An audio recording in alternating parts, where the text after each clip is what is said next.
Good morning all of the students. पिछली कक्षा में हम लोगों ने इम्पेरेटिव सेंटेंस के डायरेक्ट नरेशन को इनडायरेक्ट नरेशन में बदलने के नियम को जाना था।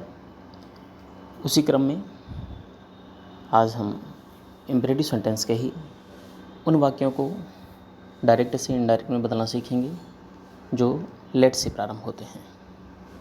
अभी तक जो हमने सेंटेंस सीखे थे वो उसमें लेट जो है नहीं दिया रहता है, तो इसको जानें। यदि रिपोर्टिंग वर्ब के साथ साथ रिपोर्टेड स्पीच में दिया गया वाक्य लेट से प्रारंभ हो और लेट के बाद अस आया हो। लेट वाले वाक्य में भी दो तरह के वाक्य बनेंगे।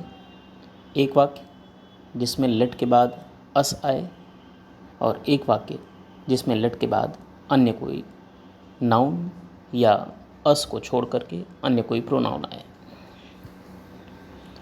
यदि लेट के बाद अस आता है तो हम ये मानते हैं कि रिपोर्टेड स्पीच में बताया गया वाक्य प्रपोज्ड या सजेस्ट किया जा रहा है। ऐसी दिशा में हम सबसे पहले रिपोर्टिंग वर्ब को चेंज करेंगे।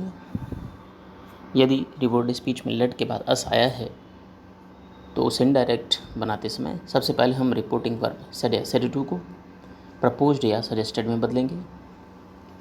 उसके बाद इन्वर्टेड कामा को हटाकर कंजंक्शन दैट का प्रयोग करेंगे। ध्यान रहे, इसके पहले जो इम्पेरेटिव सेंटेंस हम लोगों ने पढ़ा था जिसमें सेंटेंस लेट से प्रारंभ नहीं होता है, वहाँ हम कंजंक्शन इन्वर्टेड कामा को हटाकर टू लगाते हैं।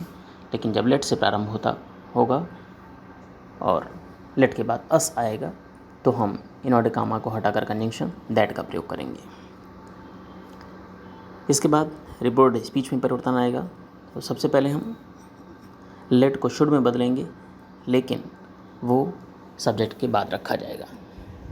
तो सबसे पहले हम लेट के बाद जो अस आया है उसको चेंज करके लिखें।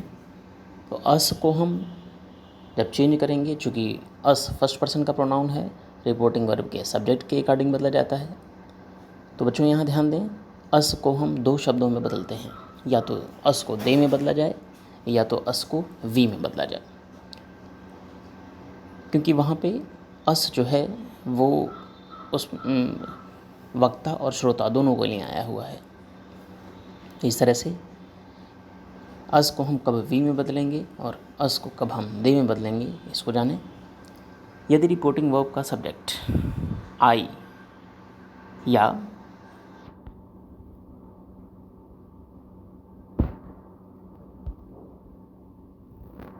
वी है, यदि रिपोर्टिंग वर्ब का सब्जेक्ट आई या वी है तो हम अस को वी में बदलेंगे। और यदि रिपोर्टिंग वर्ब का subject he, she, they, you या कोई और नाउन दिया हो तब वहाँ हम अस को बदल करके दे लिखेंगे।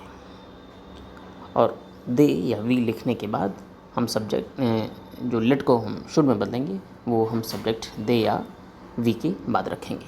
और सारे परिवर्तन जो है वो हम जैसे करते आए हैं वैसे ही करेंगे। जैसे क्रियाओं में परिवर्तन, जो नियम है रिपोर्टेड स्पीच की क्रिया में क्रिया को परिवर्तित करने का, उसका प्रयोग करेंगे। समय और स्थान बदलने वाले शब्दों में जैसे परिवर्तन हम करते आए हैं वो करेंगे। तो इस तरह से हम ये परिवर्तन करेंगे। तो इसको एक सेंटेंस देखें पहले। You said to me let us go for a walk today. You, अब सेड टू को हम बदलेंगे प्रपोज्ड या सजेस्टेड में, जो भी आप बदल लें। यहाँ हमने बदला है you proposed me, inverted comma हटा के कंजंक्शन हम दैट लगाएंगे क्योंकि सेंटेंस लेट से शुरू हो रहा है और लेट के बाद अस दिया हुआ है। अब सबसे पहला शब्द जो रिपोर्टेड स्पीच का हम बदलेंगे वो है अस। अस को हम या तो वी में बदलें या दे में बदलें। तो हमने यहाँ पर दे में बदला है इसलिए क्योंकि रिपोर्टिंग वर्ब का जो सब्जेक्ट है वो आई या वी नहीं है। आई या वी होगा तब हम अस को वी में बदलेंगे। तो इसे बदल लिया आपने दे में। दे के बाद हम शुड लगाते हैं। लेट जो पहला वर्ड है रिपोर्टेड स्पीच का, लेट को बदल के शुड में किया जाता है और वो सब्जेक्ट के बाद रखा जाता है। दे शुड गो में कोई परिवर्तन नहीं होगा, क्योंकि मॉडल ऑक्सिलरी वर्ब जितनी भी होती हैं उसके बाद फाइनाइट वर्ब की फर्स्ट फॉर्म ही रखी जाती है। गो फार ए वॉक, टुडे को दैट डे में बदल दिया गया।